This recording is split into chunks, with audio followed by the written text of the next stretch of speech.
We have some exciting news to share. Future Hindsight is now in partnership with Lyceum, a new audio platform for the curious and creative to listen, learn, and connect.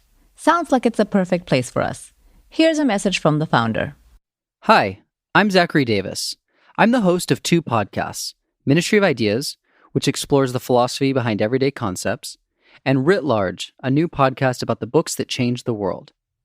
I love educational podcasts. I love listening to them and talking about them. I want everyone to have that chance, and so I've built a new platform called Lyceum, which makes it easy to discover great educational podcasts and have conversations about them. There are more than 1 million podcasts out there. We've done the hard work of sifting through them and finding only the very best education shows to listen to. Shows like the one you're listening to right now. So if you love learning, download Lyceum today on the App Store or Google Play, or visit us at lyceum.fm. That's lyceum.fm.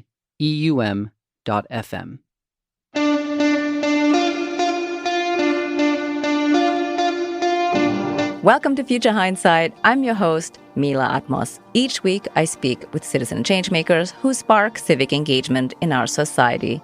Our guest today is Jojo Mehta. She's a co-founder of Ecological Defense Integrity. It's a nonprofit working to expand the legal consequences of destroying nature. Together with a team of lawyers, experts, and diplomats, Jojo hopes to make the crime of ecocide part of the Rome Statute, which is overseen by the International Criminal Court. In her estimation, political and economic avenues of accountability for the world's polluters have failed. In order to stop the devastation caused by widespread destruction of the natural world, we need to elevate ecocide to the same level as war crimes and crimes against humanity. If damaging nature to a certain degree is actually described as a crime, then those who are in the positions of superior responsibility, so that could be CEOs, it could be government ministers, they're actually looking at the possibility of themselves being behind bars. You're looking at a very different arena. It has a kind of weightiness that is not there with civil regulation. You're also looking at shifting the moral baseline culturally, because once something's a crime and people understand that something is criminal, there also starts to be a whole movement of the culture towards condemning that thing. We'll discuss the history of ecocide, what it means to commit this crime, and how her team hopes to amend international criminal law. Let's listen in. Thank you for joining us. Thanks for having me on. Let's start with the basics. What is ecocide? So ecocide, as defined by my dear late friend Polly Higgins to the UN Law Commission in 2010, is effectively extensive loss, damage or destruction of ecosystems such that the inhabitants can no longer enjoy their life peacefully. In other words, their peaceful enjoyment will be directly hindered. It means serious harm to the natural world.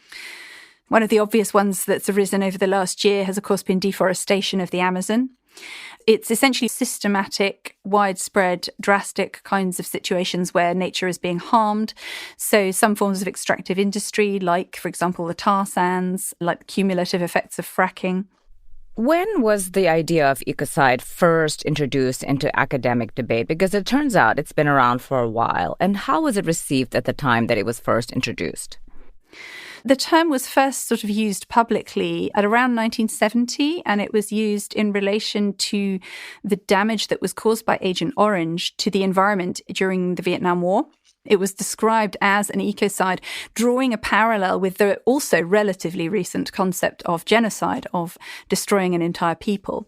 At the time, it was taken up by the Swedish Premier Olof Palme, who in 1972 at the Stockholm Conference on the Environment used the term to describe widespread destruction to nature and actually called on the international community to recognize this as potentially criminal. And it was developed not so much in the public arena, but certainly in the legal international arena. It was discussed for decades, actually.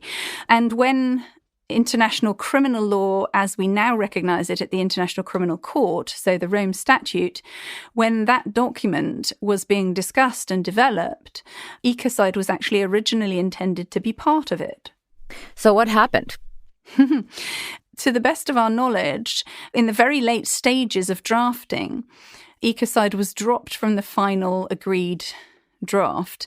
It appears that there were certain particular political interests involved, namely the UK, the US, also France and the Netherlands.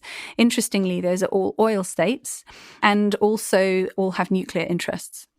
Let's backtrack a little bit. You want to amend the Rome Statute and add ecocide as a crime. What is the Rome Statute?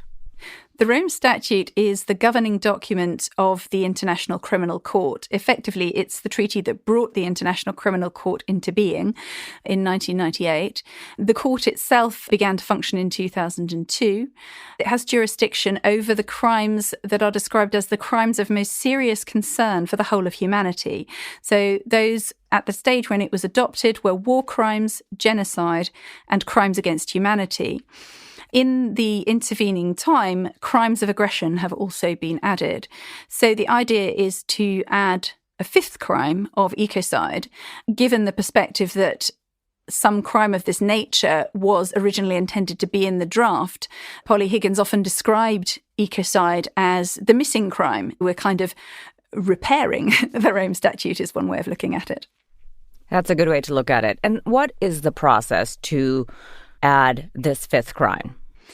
So initially, a head of state or a group of heads of state has to propose an amendment and submit a draft amendment at least 3 months before the next meeting of the International Criminal Court. The amendment has to be voted as admissible, which takes a simple majority. And in order for it to be adopted into the actual statute, to become part of the law, it requires a 2/3 majority of member states. There are clearly a lot of forces that don't want this to happen. How do you plan on getting 2/3 of the member states to sign on? Well, it's interesting. We're actually seeing a very fast movement towards legal remedies for the ecological crisis that we find ourselves in, both climate-wise and in terms of direct destruction. So, for example, you're looking at the Human Rights Commission in the Philippines in December, actually coming to the conclusion that fossil fuel companies could be held liable for the human rights violations that result from climate change. You've also seen the results in the Netherlands of the Urgenda case, where the highest court in the Netherlands has upheld the appeal of the Urgenda plaintiffs. They're saying the Dutch government has a responsibility to its people to protect them from damage from climate change. There's lots of movement happening in the legal arena, which shows that the global mood is moving much more towards what we've been advocating for many years. We've seen some very exciting developments recently at the International Criminal Court in The Hague at their annual assembly, which is the key forum for advancing this work.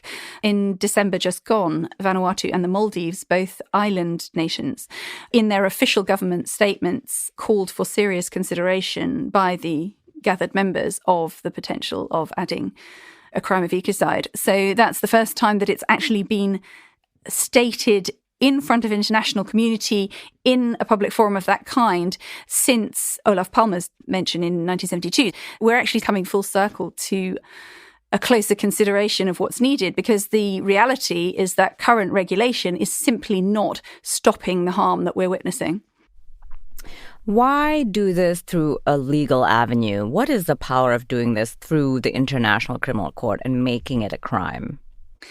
Trying to change what is essentially corporate behaviour through the economic or the political arenas has simply failed.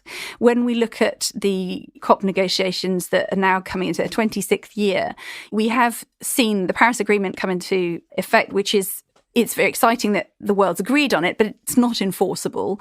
And in reality, emissions are not dropping. Self-regulation and all this sort of thing is simply not effective. So that's a key reason for going for the legal sphere. But to look at criminal law in particular is important, because in our culture, we use criminal law as a way of defining what's acceptable and what's not acceptable. If you change regulation, which is where most of environmental law sits in the civil sphere, you see an adjustment to the budgeting that businesses undergo. They may may decide that they're going to have to shell out more compensation, or they may be expecting more lawsuits, but they don't actually change their behaviour. If damaging nature to a certain degree is actually described as a crime, then those who are in the positions of superior responsibility, so that could be CEOs, it could be government ministers, they're actually looking at the possibility of themselves being behind bars. You're looking at a very different arena. It has a kind of weightiness that is not there with civil regulation. You're also looking at shifting the moral baseline culturally, because once something's a crime and people understand that something is criminal, there also starts to be a whole movement of the culture towards condemning that thing. Criminal law has this effect of shifting the kind of moral baseline. There are also particular reasons for approaching this at the international level. Over this past year, we've seen France more than once discussing a law of ecocide in its national government and rejecting it as a national law. At the same time, just quite recently, President Macron was heard to say that he supported the idea of a crime of ecocide at an international level. And there's a kind of quite a simple political reason for that. Most countries would be quite wary of being the first to put this in place, particularly those more developed economies that have very close relationships with polluting industries and so on. If there's a sort of general international movement towards recognizing serious damage to nature as an atrocity crime, then you've got a kind of safety in numbers factor, which is very important. Everyone does understand the urgency of the situation. If we can all move together, we can all be subject to the same checks and balances. Let's say you get to pass it and it becomes a crime internationally. How would it work in practice? What's going to happen if a big oil company is found to be guilty of ecocide? There's a couple of direct answers to that. The obvious one is that the International Criminal Court is a court of last resort. The national jurisdictions of those countries which have ratified the statute are supposed to take the lead on prosecuting any crimes that come under that. However, if they're unwilling or unable to, then the ICC exists as a backstop. Most ecocide is actually corporate. And so there's a lot of potential for simply tapping in to the criminal justice systems, which are already in place across the world. What we like to focus on is the fact that making ecocide a crime, or even just the fact of proposing ecocide as a crime, acts as a very powerful deterrent. We're already starting to see the organizations which are at the very beginning of the production chain, those financiers and those insurers are already having to re-examine where they put their money, partly due to consumer pressure, partly due to litigation. But you can imagine that if something like ecocide is on the books, or even if it looks like it's approaching, you're going to start seeing a change in direction happen pretty rapidly. And in fact, it's already starting to happen. In our ideal world, we don't see the CEO of Monsanto or Shell or whatever in the dock because they've actually changed their practices in that interim period. So tell me about the things that are already changing on the ground. What's an example? The big investor BlackRock just recently has started to differentiate between its types of investment and re-examine some of its fossil fuel investments. And that's just one example that's coming from a big company. Also, the head of Siemens issued a letter, quite a very eloquent letter, explaining the action that they were taking as a company in terms of sustainability. The other thing that was highlighted by the CEO of Siemens was that their hands are tied by the fact that their legal duty is to their shareholders. And this is an absolutely key point. The CEO and the management of a company, its primary responsibility is to its shareholders. So it's to return a profit. Now, what you don't hear anybody saying is, we're going to do our best to carry on doing what we're doing without killing anybody.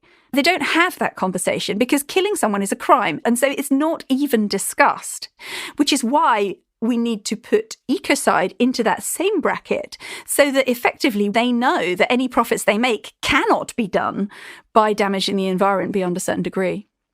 That's extremely powerful. Essentially, you're talking about shifting the Overton window here on what's possible. And it sounds like it's already starting to work. When it's successful, how would it change in terms of stopping ecocide? Because at the end of the day, a big oil company makes money by extracting oil. How is it going to actually stop? This is going to be a question of a shift that those companies already know is coming. And we already have the capacity across the world to produce the energy that we need. The likelihood of those big players exiting the arena is relatively small, but the likelihood of them changing their practices is probably higher than people think. I mean, I had a conversation recently with someone who's in the renewables department at Shell, and they're doing some incredible projects. They are aware that they're going to have to be able to play in that arena. They simply won't do it until they're forced. Yeah, that makes perfect sense. I want to shift back a little bit, back to process. And you talked about Vanuatu and the Maldives. What is the role of countries like Vanuatu and the Maldives to push this amendment for ecocide forward in the ICC? They are the direct victims. But in terms of climate aspects of ecocide, is major sea rise levels, 10 typhoons a year instead of 2 a decade. All of this is stuff that they're suffering already and have been suffering for some time. There's a very strong moral force behind what they're calling for, which is for the destruction of the environment to be taken seriously at the criminal level. The other thing that is important to remember is that at the International Criminal Court, it's a one state, one vote system, like the UN. So effectively, a small island nation has as much clout and voting power at the ICC as the UK or France or any of these bigger countries and bigger economies. That's actually very exciting, because what that means is that with a sort of alliance of smaller states, that changes can potentially be moved forward, if necessary, without involving the bigger economic players. And so that's a particular advantage of the route that we're taking. When you talk about big corporations, they have tons and tons of resources. What is the role of money in terms of putting forward this legislation or this amendment within the ICC? And does it matter if you have a big law firm or several big law firms backing you to support something that would vote down this amendment? The great thing about the ICC is that business doesn't have a say there. Obviously, there's the possibility of them lobbying states to go against this or whatever. But you're looking here at a combination of a global public awareness situation that something drastic needs to be done in order to assure our sort of future thriving civilization on the planet. And you're also looking at a context at the ICC where states have votes. This is not like the climate negotiations. This is not like the COP talks, which could be sponsored by big companies, where, you know, the whole arrangement of it revolves around who have the most people, the most money, the most powerful voices. It's actually a much more sort of democratic procedure. The ones who are suffering the most from the situation in which we find ourselves globally are not the same as the ones that are perpetrating it. And so they have quite strong incentives to move forward. Yeah, that's really interesting. How did you and Polly find this avenue? It was almost like you stumbled upon it and then you discovered this whole treasure trove of this back work on ecocide. I think it sort of was a little bit like that for Polly. Probably about 15 years ago, she had a kind of almost an epiphany moment where she said to herself, it's not my clients that need support here, it's also the earth. Her first port of call was really the nature rights movement, which has actually grown an enormous amount since then and is now a global movement for the rights of nature, for giving nature legal rights. What she realized was that rights are just one side of the coin. We all have a right to life. It's kind of considered our basic human right. But, you know, what protects that right is the kind of corresponding criminal law. So it's a crime to kill someone, and therefore your right to life is protected. So you can give nature rights, but unless you criminalize damage to nature, those rights can be kind of ridden over roughshod by people with enough money and power. And that's effectively what happens. So that's how she ended up in the arena of looking at the criminal law and started to look at the situation at the International Criminal Court, and almost by chance came across this information about ecocide being dropped out of the final draft. The more I read, the more I'm gobsmacked that it didn't make it into the Rome Statute.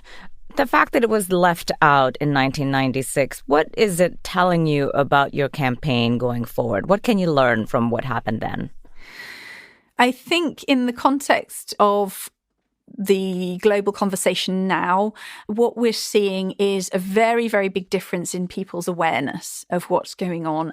We have a terrible sort of assumption of separation between humanity and nature.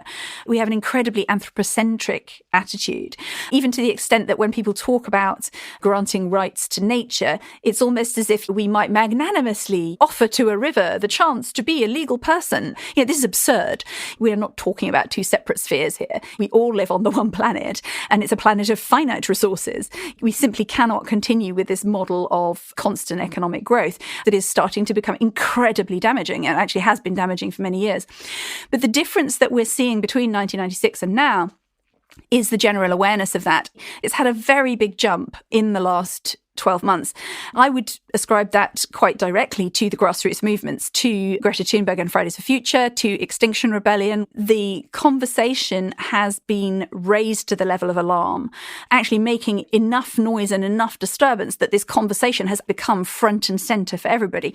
Now, if you stop someone on the street and mention climate, they'll know what you're referring to, that we're in a climate emergency, that we're in an ecological emergency.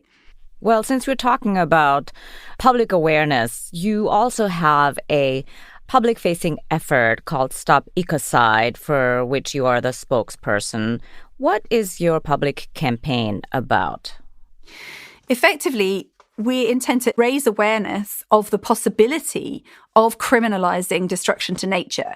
Because for many people, it either hasn't occurred to them that it's possible to do that, or it hasn't occurred to them that that isn't yet the case. People often will actually use the phrase, they'll say it's criminal, but they don't necessarily realize that, firstly, that it isn't a crime, and secondly, that it could be. Actually, our very first kind of hurdle is to convey those understandings.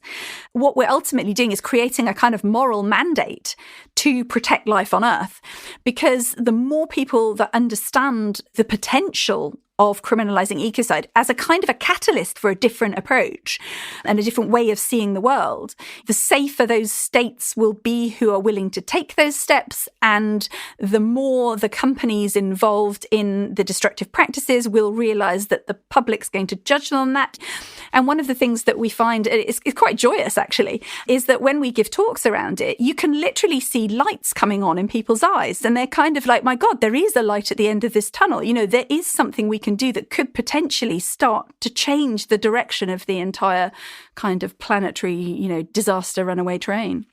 Well, one of the things that you urge we do is become an Earth protector.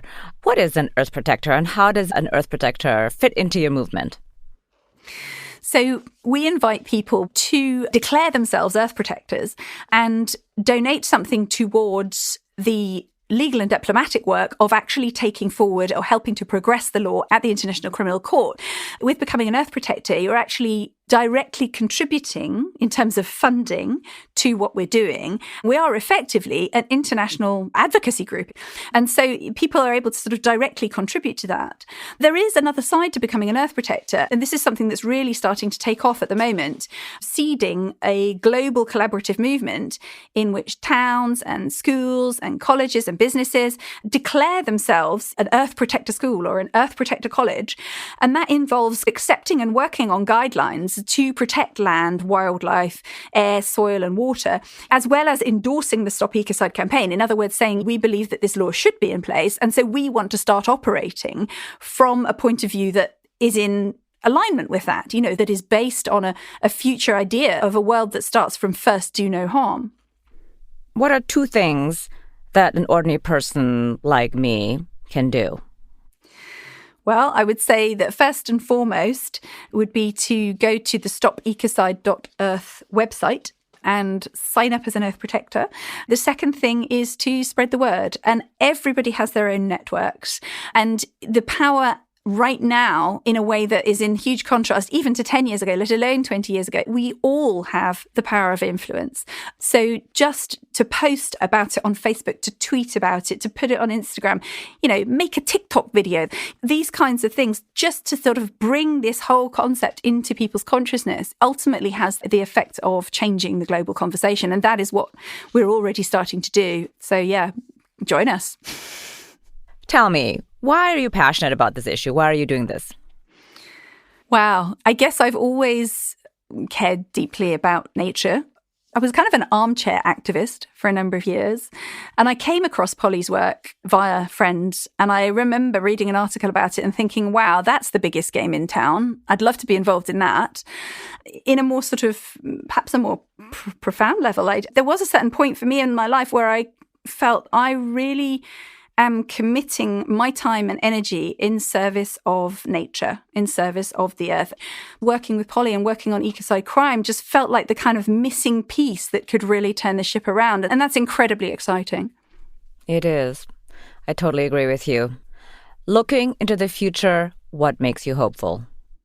When I read the newspapers or social media and online and so on, it's both very depressing and upsetting sometimes, but it also gives me hope because I am seeing a very distinctly moving and changing conversation that is going in what I consider to be the right direction. If you speak to someone on a one-on-one level, you often find that actually values are hugely shared between people and that understanding is the sort of principal barrier to moving forward on this. I'm seeing more and more groups joining up. We're already finding a number of key NGOs now interested in working with us. We're seeing more and more states starting to talk about this. All of that collaborative sense of really wanting to build something new and different that is in harmony with nature, moving from the harm to the harmony is something that I'm starting to see around me. And that is enormously inspiring and gives me hope. Excellent. Thank you for your time and thank you for your work. Thank you very much. I agree with Jojo that criminalizing ecocide is needed to end the widespread destruction of our planet. If innocent nations like Vanuatu are being forced to suffer the consequences of ecocide, the perpetrators of these crimes must be held to account. I was again struck by the many missed opportunities we've had in the past to protect our climate. This season, the theme of squandered chances and lackluster responses to climate change is tragically prevalent. Economic and political pathways to reducing ecocide are, of course, often untenable. In many cases, economic interests promote ecocide rather than discourage it. To end widespread oil drilling, harmful strip mining, or deforestation, we cannot rely on economies or countries who profit from these practices. Finally, I was heartened by the idea that criminalizing ecocide will cause a massive shift in public opinion. In fact, international criminalization is our last best hope. Next week, our guest is Joshua Goldstein. He's an award-winning scholar of international relations who recently co-authored the book A Bright Future. It's a look at international responses to climate change. We'll discuss Sweden's success in rapid decarbonization using nuclear power and how their example of replacing coal with nuclear could be replicated across the globe.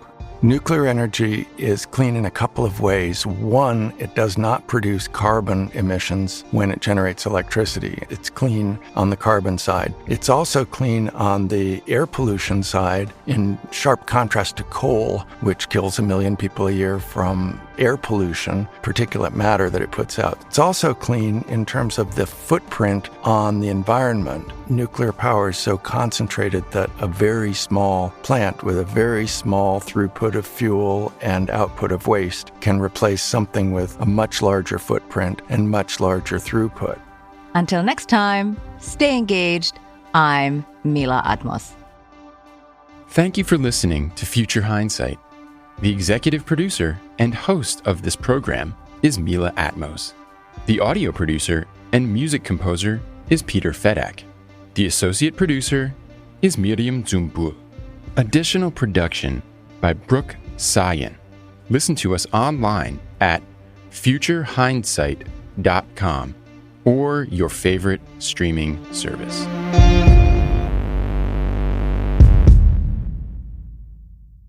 That's all for this week on Future Hindsight. We hope you've enjoyed the show. If you haven't already, please consider subscribing to Future Hindsight.